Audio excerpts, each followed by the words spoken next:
قربانی کیا ہے، قربانی کی فضیلت کیا ہے، ان کو ان احادیث مبارکہ سے سمجھیے۔ سیدنا زید بن ارقم رضی اللہ تعالیٰ عنہ اس حدیث کے راوی۔ سب سے بڑا فائدہ، قربانی کرنے والا مسلمان جب قربانی کرتا ہے تو وہ اپنے رب کے حکم پر عمل کرتا ہے، اس سے بڑی سعادت نہیں ہے۔ مسلمان کو تو اس سے ہی خوشی ملنی چاہیے کہ میں وہ خوش نصیب ہوں کہ اللہ نے مجھے جانور ذبح کرنے کا کہا تو میں نے اپنے رب کے حکم پر عمل کرتے ہوئے جانور اللہ کے نام پہ ذبح کر دیا۔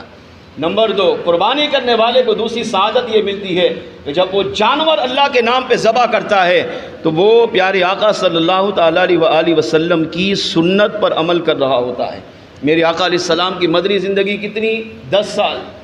اور آپ علیہ السلام نے مکمل 10 سال مدینہ تشریفہ میں ہر سال آپ نے قربانی کی، اور ایک عید کا موقع ایسا آیا کہ 100 اونٹ پیارے آقا علیہ السلام کی بارگاہ میں پیش کیے گئے، اور صحابہ نے عرض کیا یا رسول اللہ، ہر اونٹ یہ چاہتا ہے کہ آپ اپنے مبارک ہاتھوں سے انہیں ذبح فرمائیں۔ یہ تفصیلی واقعہ ہے، 70 اونٹ ایک سال۔ اب جو اونٹ کو نہر کرتے ہیں، ہمارے ہاں تو نہر کرنا آتا ہی نہیں ہے، ہمارے ہاں تو اونٹ کو بھی 3 جگہ سے کاٹتے ہیں، اگرچہ جائز ہے، جانور حلال ہو جاتا ہے، مگر سنت طریقہ یہ نہیں ہے، سنت طریقہ نہر ہے۔ نہر میں اونٹ کو کھڑا کر کے اس کی گردن پر ایک دفعہ چھری ماری جاتی ہے، اور وہ کاریگری کر سکتا ہے، عام اناری کسائی تو کر ہی نہیں سکتا، ایک ہی دفعہ اسے چھری ماری اور ایک ہی چھری میں اس کی چاروں رگیں کاٹ دی، اس کو کہتے ہیں نہر کرنا۔ لیکن ہمارے یہاں ذبح کیا جاتا ہے، نہر کا طریقہ آتا ہی نہیں ہے ہمیں۔ لیکن پیارے آقا علیہ السلام نے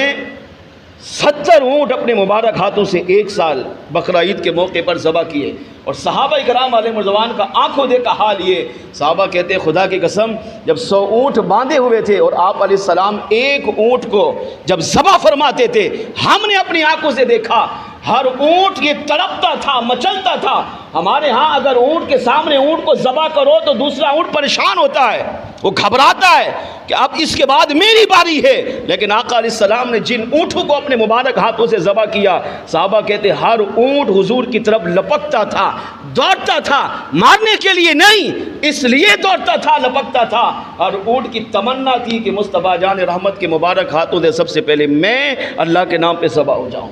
70 اونٹ ایک سال میرے آقا علیہ السلام نے اپنے دست انور سے ذبح فرمائے، اور پھر 30 اونٹ میرے آقا نے مولا علی کو بلایا، فرمایا علی اب تم اپنے ہاتھوں سے ذبح کرو۔ 10 سال مدینے میں رہے، اور ہر سال میرے آقا علیہ السلام نے قربانی کی، کس کے لیے؟ امت کے لیے،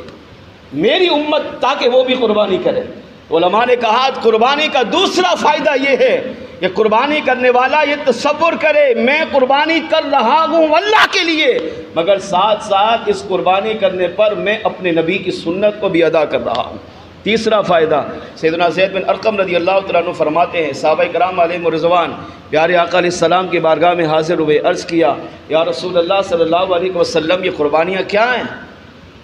آپ علیہ السلام نے ارشاد فرمایا میرے صحابہ یہ قربانیاں تمہارے والد سیدنا ابراہیم علیہ السلام کی سنت ہے،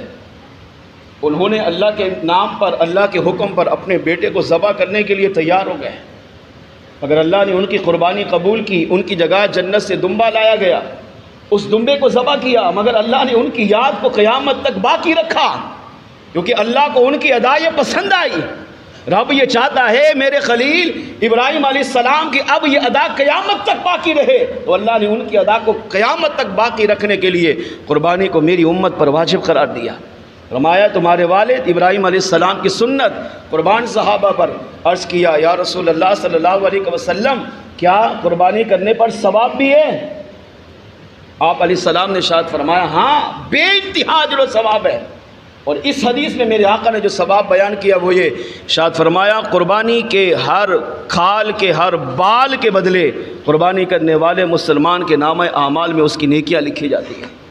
مولا علی رضی اللہ تعالیٰ عنہ اس حدیث کے راوی فرماتے ہیں پیارے آقا علیہ السلام نے بقرہ عید کے موقع پر جانور کو ذبح کیا،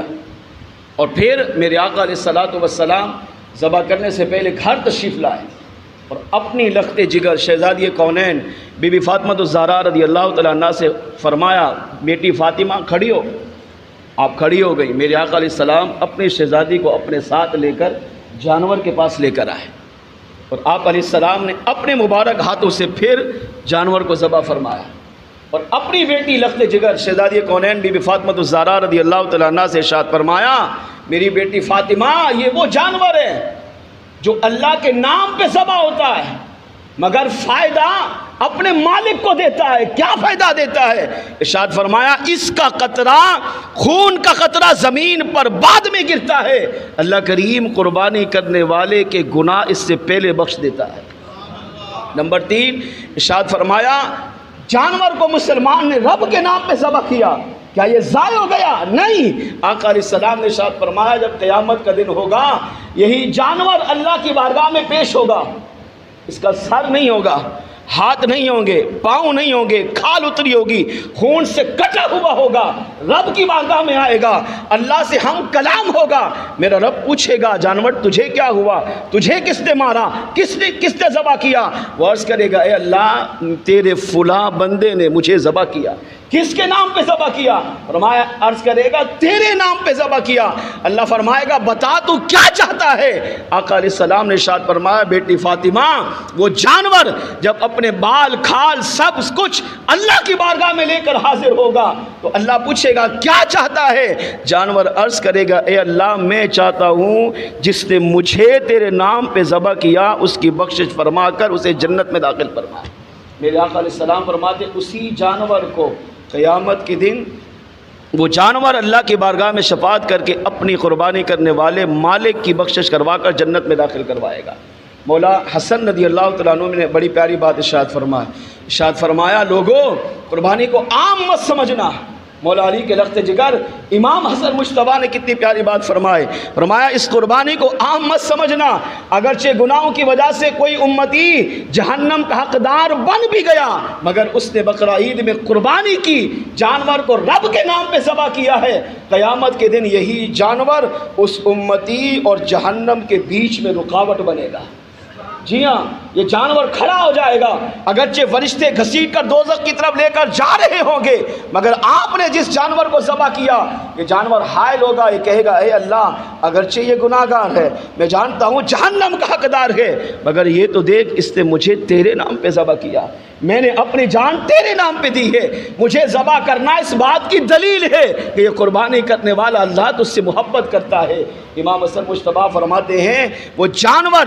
جہنم اور مالک کے بیچ میں رکاوٹ بنا رہے گا اور یہاں تک کہ اللہ کے بارگاہ میں شفاعت کر کے اسے جہنم سے آزادی دلوائے گا۔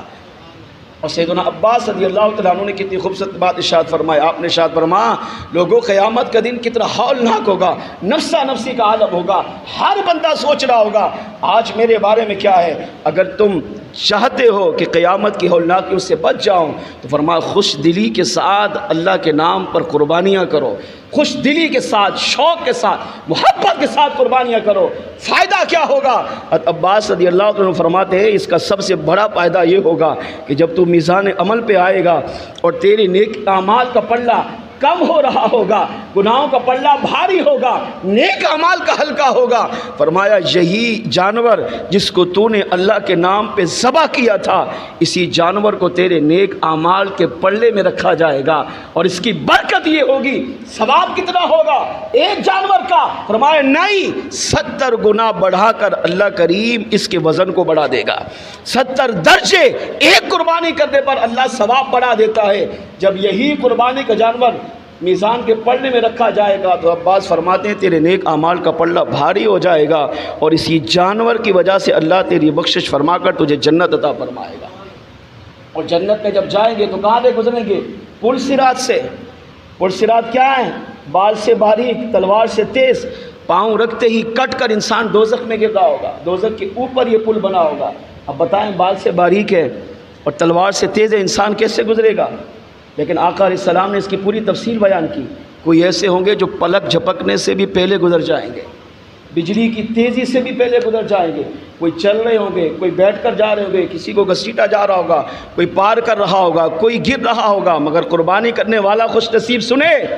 قربانی اللہ کے نام پہ کرو۔ آقا علیہ السلام نے فرمایا ملا علی قاری مرقات میں لکھتے ہیں کہ یہی مسلمان جب پل صراط پر کھڑا ہو کر کانپ رہا ہوگا اور سوچ رہا ہوگا کہ پتہ نہیں اب میں کیسے گزروں گا، میں کٹ کر دوزخ میں گروں گا یا میں پل صراط پار کر کے جاؤں گا، فرمایا یہ سوچ رہا ہوگا اس وقت فرشتے اسے جانور پیش کریں گے۔ یہ جانور کون سا ہوگا؟ فرمایا یہ وہی جانور ہوگا جس کو اس نے دنیا میں اپنے رب کے نام پہ ذبح کیا تھا۔